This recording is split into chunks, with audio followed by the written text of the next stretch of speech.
Shri CK Kasim, ബഹുമാനപ്പെട്ട ആഭ്യന്തര വകുപ്പ് മന്ത്രി. സാർ, തിരുവമ്പാടി നിയോജകമണ്ഡലത്തിലെ ഒരു അന്തർ സംസ്ഥാന പാത ആയിട്ടുള്ള കോഴിക്കോട് കല്ലിങ്ങൽ 766 റോഡ് കടന്നു പോകുന്ന വയനാട് ജില്ലയുടെ അതിർത്തി ഗ്രാമമായിട്ടുള്ള പുതുപ്പാടിയിൽ നിലവിൽ ഒരു എയ്ഡ് പോസ്റ്റ് ഉണ്ട് സാർ, പോലീസ് എയ്ഡ് പോസ്റ്റ്.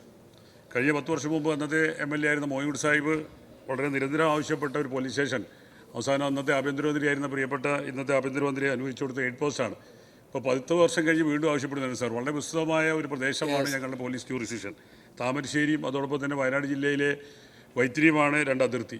ആ 2 പോലീസ് സ്റ്റേഷനിൽ നിന്ന് വയനാട് ചുരം ഉൾപ്പെടെയുള്ള പ്രദേശത്തേക്ക് ഒരു വാഹന ഗതാഗതമോ അപകടമോ മയക്കുമരുന്നിൻ്റെ മറ്റു വേട്ടയൊക്കെ ബന്ധപ്പെട്ട് തൂഫാനൊക്കെ നടപ്പിലാക്കുമ്പോൾ വലിയ പ്രയാസം അനുഭവപ്പെടുകയാണ്. അതുകൊണ്ട് തന്നെ വിദ്യാഭ്യാസ സ്ഥാപനങ്ങൾ ഉൾപ്പെടെ ടൂറിസം ഡെസ്റ്റിനേഷൻ ഉൾപ്പെടെ ഒരുപാട് വളർച്ച നേടിയിട്ടുള്ള ആ പ്രദേശത്ത് ആ പോലീസ് ഹെഡ് പോസ്റ്റ് ഒരു പോലീസ് സ്റ്റേഷനാക്കി ഉയർത്തി തരണമെന്ന് ഈ വർഷം തന്നെ അതിൻ്റെ പ്രവർത്തനം നടത്തുന്നതിനുള്ള ആവശ്യമായ ഭരണാനുമതിയും അതോടൊപ്പം തന്നെ മറ്റു പ്രവർത്തനങ്ങൾ ഉണ്ടാവണമെന്ന് ഈ സർ, താമരശ്ശേരി അടിവാരത്ത് ഒരു ഔട്ട് പോസ്റ്റ് 2023 ഗവൺമെൻറ് അനുവദിച്ചു കൊടുത്തതാണ്. വളരെ ആവശ്യമായൊരു കേന്ദ്രമാണ് സാർ. പുതിയ പോലീസ് സ്റ്റേഷൻ വേണമോ വേണ്ടയോ എന്നുള്ളത് തീരുമാനിക്കുന്നത് ക്രൈം കേസുകളുടെ എണ്ണം, സ്റ്റേഷൻ പരിധിയുടെ വിസ്തീർണം, ജനസംഖ്യ എന്നിവയുടെ അടിസ്ഥാനത്തിലാണ്. അടിവാരത്തൊരു പോലീസ് സ്റ്റേഷൻ്റെ ആവശ്യകത പ്രിയപ്പെട്ട CK കാസിം ഇവിടെ സൂചിപ്പിച്ചത് ഗവൺമെൻറ് ശ്രദ്ധയിലുണ്ട്.